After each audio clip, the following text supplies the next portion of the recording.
ये सोची समझी साजिश के तहत चल रहा है। कभी ये मंदिरों में जमीनों का घोटाले, मंदिरों की धरोहरों को खंडरात करना। उनको ये नफरत है कि जम्मू के लोगों ने हमें कुछ दिया नहीं।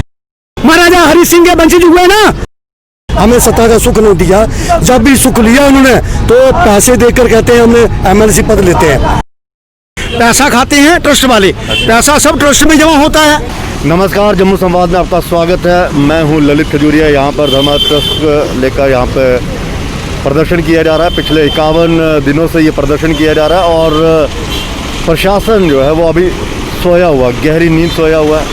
कानों में उसने रुई डाल दी है, आंखों पर पट्टी बांध लिया और मुंह पर उन्होंने हाथ दे दिया हुआ है या उनके मुंह में दही जम गया है कि कुछ भी बोलने के लिए तैयार नहीं। लगातार ये प्रदर्शन कर रहे हैं और सर्दियों का मौसम है। जिस तरह से किसान लगातार वहाँ पर दिल्ली में आप देखिए वहाँ पर सिंघू बॉर्डर पर प्रदर्शन कर रहे हैं, वैसे ही ये भी धरवाड़ा के एम्प्लॉयज़ है, ये भी अपने हक को लेकर यहाँ पर प्रदर्शन कर रहे हैं। लेकिन प्रशासन है कि वो बातचीत करने के लिए तैयार नहीं है। कुछ आरोप है और दूसरा ये है कि हमने भी इस खबर को कवर करने में बहुत देर कर दी, इसके लिए मैं माफ़ी चाहता हूँ। इन्हीं से हम बात करेंगे। सर, आपका नाम क्या है? जगजीत चंद मेरा नाम है। क्या पहले पूरा मसला बताइए सर, क्या? पहले तो मैं जम्मू संवाद का धन्यवाद करना चाहूँगा। हम आपसे माफ़ी चाहते हैं कि हमने आपकी ये खबर भी बहुत लेट हमने देर आए दुरुस्त आए। देखिए, धर्मा ट्रस्ट का कर्मचारी आज 51 दिन से बैठा हुआ धरना प्रदर्शन चेन हंगर स्ट्राइक पे। क्यों बैठा है? शायद जम्मू संवाद भी इसको देख रहा होगा कि कर्मचारी क्या बोल रहा है, कर्मचारी की क्या मांग है। ये मांग जो आज धर्मा ट्रस्ट का कर्मचारी मांग कर रहा है, ये जम्मू की धार्मिक जनता को करनी चाहिए थी। बड़े क्या है? देखिए, मांग हमारी ये है कि जो जितने भी मंदिर धर्मा ट्रस्ट के अधीन आते हैं, जितनी भी धरोहरें आती हैं, इनका सशक्त बोर्ड बनाया जाए। ये धर्मा ट्रस्ट घोटालों का ट्रस्ट है। जहाँ के जो ट्रस्टी हैं वो करप्ट हैं, चोर हैं। जहाँ की सारी जमीनें बेच दी, मंदिरों के खजाने उठा लिए। आज जम्मू कश्मीर में जितनी भी प्रॉपर्टी धर्मा ट्रस्ट के अधीन थी, जम्मू के बाहर भी है, खाली जम्मू में नहीं है। ये बहुत काफ़ी बड़ा ट्रस्ट है हमारा। जम्मू कश्मीर के सिवाय बनारस में चले जाओ, हरिद्वार में चले जाओ, हिमाचल में चले जाओ, दिल्ली में चले जाओ, ये कोई छोटा ट्रस्ट नहीं है। अच्छा, ये बहुत बड़ा ट्रस्ट है। लेकिन अफसोस की बात यह है, जितनी भी जहाँ सरकारें आई, पता नहीं कौन सी मानसिकता की सरकारें आई, जिनकी इसके ऊपर नजर क्यों नहीं पड़ी। घोटालों की बात करते हैं, कोई रोशनी का घोटाला उठाते हैं। इस ट्रस्ट में, मैं तो कहता हूँ, इस ट्रस्ट में रोशनी घोटाले से भी बहुत ज़्यादा घोटाला है। मैंने कल भी बोला था कि मीडिया बंधु जो होते हैं वो चौथा स्तंभ होते हैं सच को सामने लाने में। तो मैं मीडिया बंधुओं से भी निवेदन करता हूँ, इस सच को सामने लाए। आज जो धर्मा ट्रस्ट का कर्मचारी आवाज उठा रहा है, इसको जम्मू के सब कर्मचारी हैं, सब कर्मचारी हैं। और एक बात और कहना चाहूँगा मैं, ये एक सोची समझी साजिश है। ये राजाओं के वंशज हैं महाराज, ये राजाओं के वंशज हैं, डोगरों के वंशज। इस डोगरों की धरोहर को खत्म करने की ये सोची समझी साजिश है। अभी भी डोगरों को जागना होगा, उठना होगा। साजिश कौन रच रहा है? भाई, जो डोगरों के वंशज हैं, जैसे chairman trustee doctor Karan Singh ji महाराजा हरि सिंह के वंशज हुए ना, तो डोगरों के वंशज, जम्मू के डोगरों के वंशज तो यही है। तो इनकी यही मानसिकता रही कि जम्मू की धरोहरें, जम्मू को मंदिरों को खंडरात कर दो। जम्मू में जो पटेगा आएगा, कैसे आएगा, क्या देखेगा। ये सोची समझी साजिश के तहत चल रहा है। कभी ये मंदिरों में जमीनों के घोटाले, मंदिरों की धरोहरों को खंडरात करना, इनकी देख रेख सही तरीके से नहीं करना, मुलाजिमों का शोषण करना। जो मुलाजिम बोलेगा उसको कलम कर दिया करते हैं, टर्मिनेट कर दिया करते हैं। क्या एम्प्लॉय को बोलने का अधिकार नहीं है? अपनी आवाज नहीं रख सकते हैं? बिल्कुल नहीं। किसी को ये बोलने की हक नहीं देते हैं, कोई बोल सके, अपनी आवाज को ऊंचा नहीं कर सके। हम फिर भी एलजी साहब से हमारी मुलाकात हुई थी, आश्वस्त किया था कि जल्दी से जल्दी इसके ऊपर कोई फैसला निर्णय लेंगे। लेकिन बड़ी अफसोस की बात है कि आज 10-12 दिन हो गए, एलजी महोदय भी पता नहीं किसके झांसे में आ गए हैं और सख्त निर्णय नहीं ले पा रहे हैं। सर आपसे मेरी बात हो रही थी, पूरा ये धर्मा ट्रस्ट कब खुला था, कब मतलब इसकी नींव कब रखी गई थी और क्या था ये? 1840 में इसकी नींव रखी गई थी। जैसे 7 महकमे दूसरे हैं, ये 7वां महकमा ये भी था। आपका नाम बता दीजिए। मेरा नाम प्रीतम शर्मा है, मैं एक्स जनरल सेक्रेटरी हूँ धर्मा ट्रस्ट एम्प्लॉय एसोसिएशन का। अभी मेरे साथी जो कह रहे थे यहाँ कुचलना, मसलना, काटना, दबाना, ये सिलसिला हमसे शुरू हुआ है। ये प्रधान जी और मैं जनरल सेक्रेटरी था। 2001 में हमारी टर्मिनेशन हुई। क्या कारण था? इनके लिए पूरा वेतननामा मांगना और इनको भ्रष्टाचार पर लगाम लगाना, उसकी सजा ये कि उसको नौकरी से बाहर निकाल दो। उसी प्रकार 20 साल बाद फिर हमारे 5 नेताओं को फिर से बर्खास्त कर दिया कि आप आवाज बंद कर दो। 20 साल पहले निकले। भी इन कर्मचारियों की आवाज उठाएगा या इन घोटाले के ऊपर बात करेगा उसको निकाल दिया जाता है। उसको निकाल दिया जाए, क्रश कर दिया जाएगा, दबा दिया जाएगा। आएंगे कोई हमारे आगे घोटाले, ये घोटाले की बात कर रहे थे सर, ये घोटाले किस तरह के घोटाले? ये थोड़ा ये घोटालों का ये बहुत बड़ा इतिहास है, एक दिन लग जाएगा आपको इसे बात करते। मोटे मोटे में ये है कि जम्मू शहर के अंदर सबसे बड़ा घोटाला है रणबीर यात्री भवन। हम हमारे एसोसिएशन का 1998 में एक आंदोलन हुआ 37 दिन गुलाब भवन के आगे। हमने विरोध किया था कि इस भवन को मत दिया जाए। 1,24,000 पर उसको दे दिया जाता है 99 में, विरोध के बावजूद भी। और 2006 में उसका किराया कर देते हैं मात्र 55,000। आंखों सामने देख रही है दुनिया, लेकिन कोई प्रश्न करने का प्रयास नहीं कर रहा है। आखिर वो 64,000 रुपया किसकी जेब में जा रहा है? किसकी जेब में जा रहा है? फिर रहा करण मार्केट में। करण मार्केट के अंदर जब मार्केट बनी, वहाँ बहुत बड़ा विवाद हुआ। हमारे एसोसिएशन के साथ भी हुआ, यहाँ पर जितने लोग थे उनके साथ भी हुआ। फिर उन्होंने कहा था 115 करोड़ रुपया ट्रस्ट को आएगा, लेकिन वो ना 115 करोड़ आया और ना वहाँ जो चीज़ें बनी थी वो बनी। डिस्पेंसरी बनी थी, गौशाला, पाठशाला, वहाँ 24 क्वार्टर पुजारियों के, एक भी चीज़ नहीं बनाई गई। तो फिर कर्मचारी क्या करे? जम्मू के जितने इर्द गिर्द मंदिर हैं, किसका मतलब क्या समझते हैं, कौन है इसके पीछे? इसके पीछे ये है कि मुझे ये लगता है भी बातों में से बातें निकलती हैं कि कोई सियासत है डोगरों की। करण सिंह का परिवार यहाँ से जीत नहीं पाया, करण सिंह स्वयं भी जीत नहीं पाए, उधमपुर से दूर जीते, यहाँ जीते नहीं। उनको ये नफरत है कि जम्मू के लोगों ने हमें कुछ दिया नहीं, हमें सत्ता का सुख नहीं दिया। जब भी सुख लिया उन्होंने तो पैसे देकर कहते हैं हमने MLC पद लेते हैं, पार्टियों को फंड देते हैं और MLC बन जाते हैं। हमें जनता से कोई प्यार नहीं है। जनता का सारा दारोमदार यात्रियों पर है, टूरिस्ट पर है। अगर टूरिस्ट ये मंदिरों की व्यवस्था ठीक नहीं तो यात्री क्या लेने आएगा? एक तरफ वैष्णो देवी, एक सामने ट्रेन, दूसरी तरफ बस खड़ी है।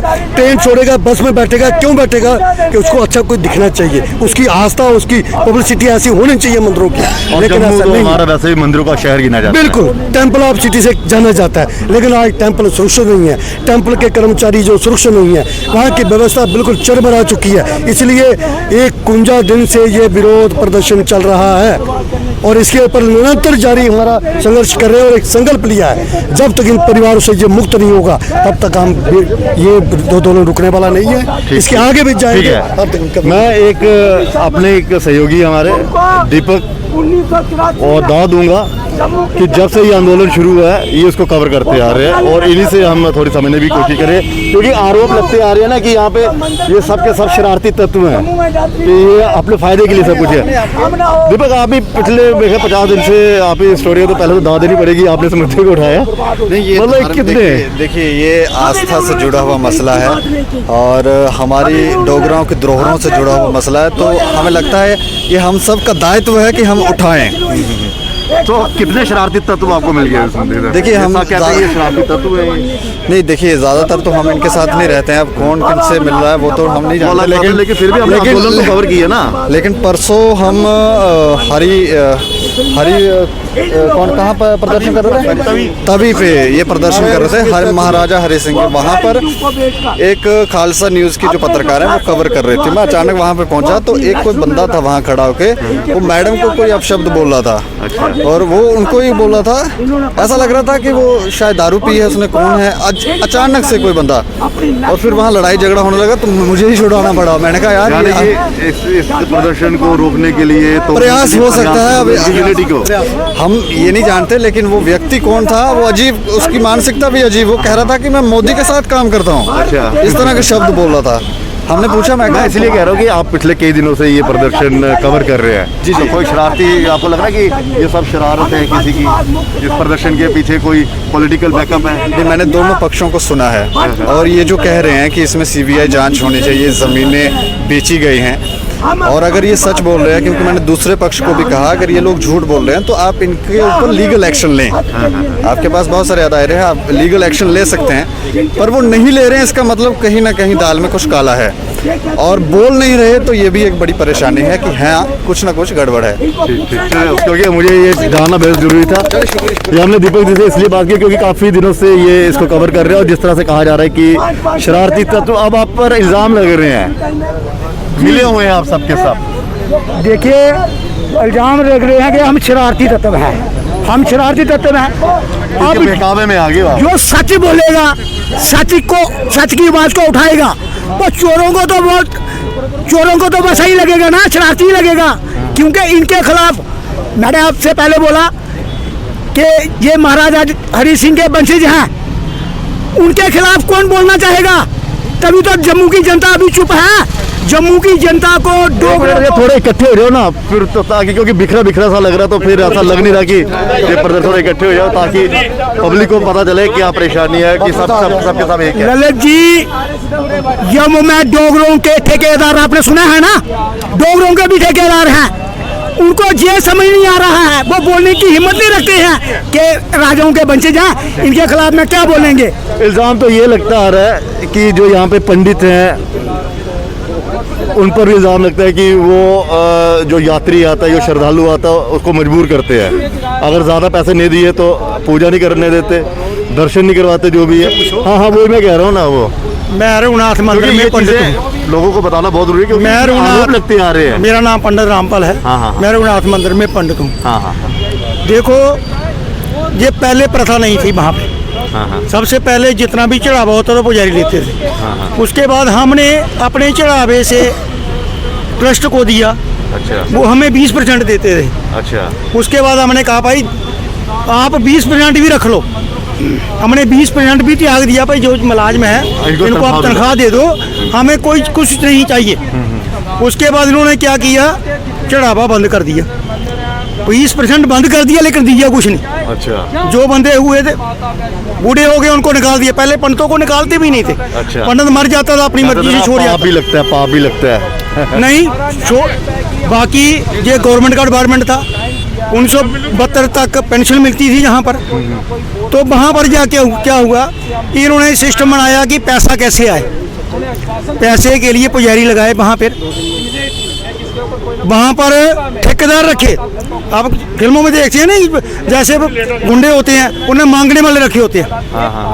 वो क्या कहते हो, किसी का आंग निकालते हैं, किसी कान निकालते हैं, किसी को क्या करते हैं, क्या देते हैं उनको, एक देते हैं समोसा देते हैं बेचारा पूरा दिन भूखा नशे डाल करके। तो हमारे क्या है, वहाँ पर वो ठेकेदार कौन है, ट्रस्ट वाले, पैसा चाहिए, वहाँ पर उन्होंने बंदे रखे हैं कि अगर आप इतना पैसा नहीं दोगे तो आप चलो सुई सिमली, पहला भुगतभोगी मैं हूँ, मैं सुई सिमली, मैं पैसा नहीं दे सकता, मैं मांग नहीं सकता। वहाँ क्या चाहिए, मांगने वाले। जितना भी पैसा इकट्ठा होता है बस ट्रस्ट में जमा होता है, सुबह 2 बजे और रात को 8 ये जो आरोप है निराधार है, ये निराधार है, सिर्फ हमें बदनाम कर।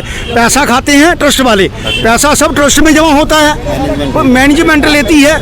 और कैमरे लगे हुए वहाँ पर, देखो ना, आप क्यों नहीं देखते?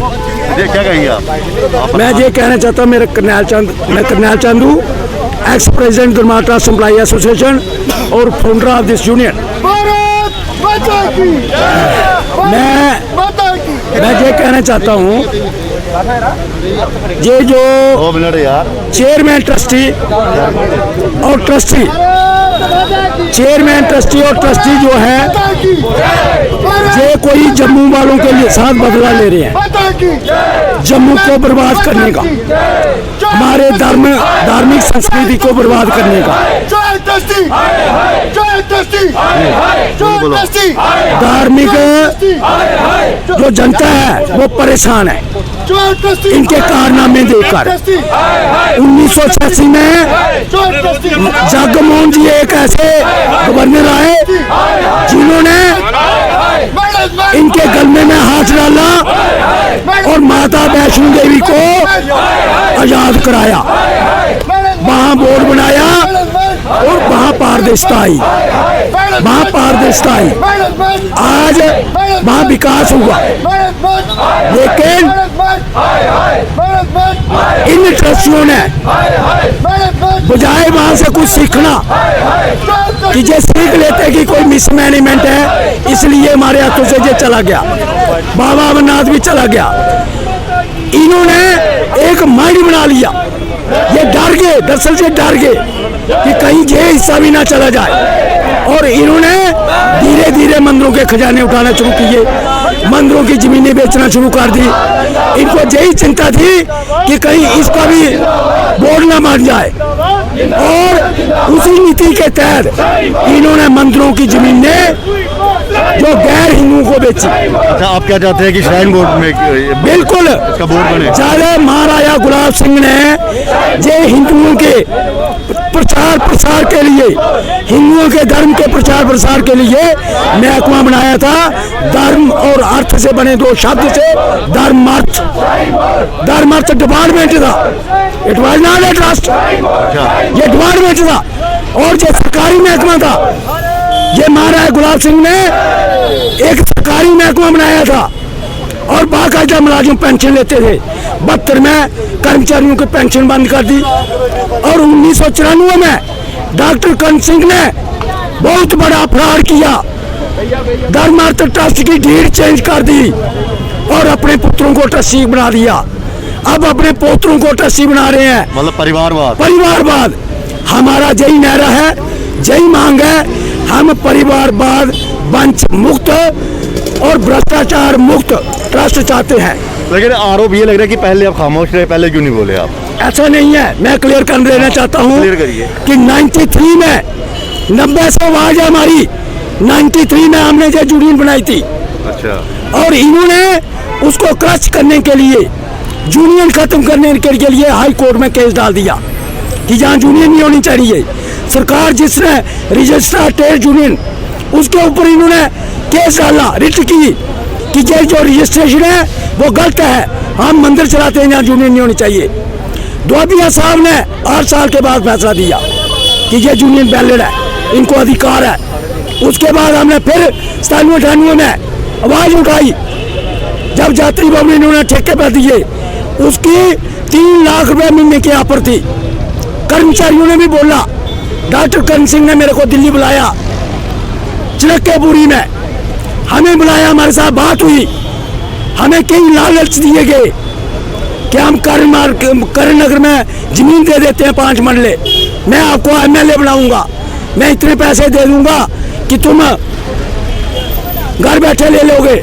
लेकिन हमारा तो, हम राम प्रभु का काम कर रहे थे, सौदे नहीं होते उस काम में, इसलिए हमने इनको साफ कहा कि हमारी लड़ाई आपकी नीतियों के खिलाफ है, जो आप धर्मा ट्रस्ट को बर्बाद करने पे तुले हुए हैं। तो आपको लगता है कि ये लगभग बर्बाद कर दी है? बर्बाद हो गया है। अभी भी LG साहब, एक और, अयोध्या में भगवान श्री राम जी के भव्य मंदिर की तैयारी हो रही है, ठीक है ना? तो वहाँ पर ये RSS और भी धार्मिक जो संगठन वहाँ पे यहाँ पे आ रहे हैं, मिल रहे हैं, मुलाकात कर रहे हैं। क्या कारण है कि आपसे मुलाकात नहीं हो पा रही है? यही तो दुख है। भारतीय जनता पार्टी यही जो दुख है। हम मंदिरों को लेकर, हम अब स्पष्ट करना चाहते हैं, ये जो संगठन है भारतीय मजदूर संघ, ये संघ से संबंधित है, किसी पॉलिटिकल पार्टी से नहीं। लेकिन संघ के लोगों को भी सिर्फ अयोध्या का मंदिर दिखाई दे रहा है, अच्छी बात है, वो होना भी चाहिए। लेकिन इन मंदिरों को कौन संभालेगा? अगर जम्मू के लोगों को पूजा करनी है तो वो अयोध्या में जाएंगे। हमारे राम दरबार यहाँ तो लगा हुआ है, जहाँ 33 कोटि देवता विराजमान है, विश्व प्रसिद्ध मंदिर है। फिर इसके फिर क्यों चिंता नहीं करते हो आप? इसके प्रांगणों में बड़े बड़े कॉम्प्लेक्स बना दिए, इसकी पकड़ में बेच दी, इस पे सारी जो सदाप्रत लंगर वो बंद करवा दिए। भगवान का 2 टाइम भोग लगता, वो भी आपने 1 टाइम कर दिया। ये कितना नर्थ और कितना पाप हो रहा है। भारतीय जनता पार्टी का कोई नेता आया मिलने के लिए? कोई नहीं आया। यही तो दुख की बात है कि कोई ये लोग आने के लिए आगे लिए तैयार नहीं। लेकिन ये तो कह रहे थे कि हम जो है वो अपने धर्म के लिए रक्षा करते हैं, उनकी आवाज़ उठा रहे हैं। ऐसा है, हमारे कर्मचारियों में भी ये बड़ा रोष है कि जो बीजेपी जिन्होंने मंदिरों के नाम पर वोट लिए, और जिनसे हमें बड़ी उम्मीद थी, हम भी उसी परिवार का हिस्सा है, भारतीय मजदूर संघ का ही हिस्सा है।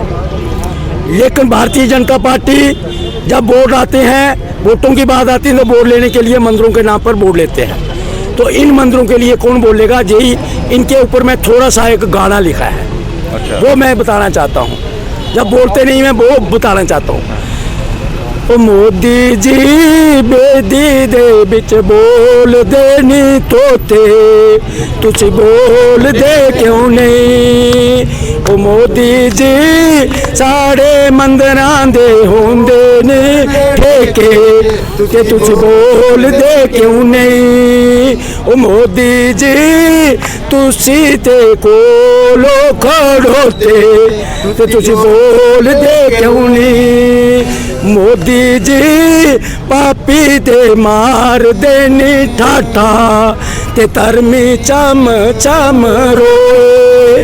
ओ मोदी जी बेदी दे बिच बोल देनी तोते, तुझ बोल दे क्यों नहीं। नहीं, आपके कहने का मतलब है कि सबके सब खामोश है, ठीक है। यस। और दूसरा ये ठेके पे दे ठेके दिया पे गया। दे रहे हैं ना मंदिर ठेके पे जा रहे। अच्छा, धर्म ठेके पर जा रहा है, धर्म बिक रहा है, धर्म सस्ता हो गया, चलिए। कुर्सियां मजबूत हो गई। और गैर कमेटी के लोगों को जमीनें बेची जा रही हैं। इस पे हम करेंगे, इस पे हम चर्चा करेंगे। आज आपका प्रदर्शन में मैं कनाल कोई बात नहीं, इस पे मैं करूंगा, बिल्कुल हम करेंगे इस पे। लेकिन फिलहाल ये जो प्रदर्शन है ये लगातार 51वें दिन में प्रवेश कर गया है, लेकिन किसी तरह का कोई अधिकारी मिलने नहीं आया।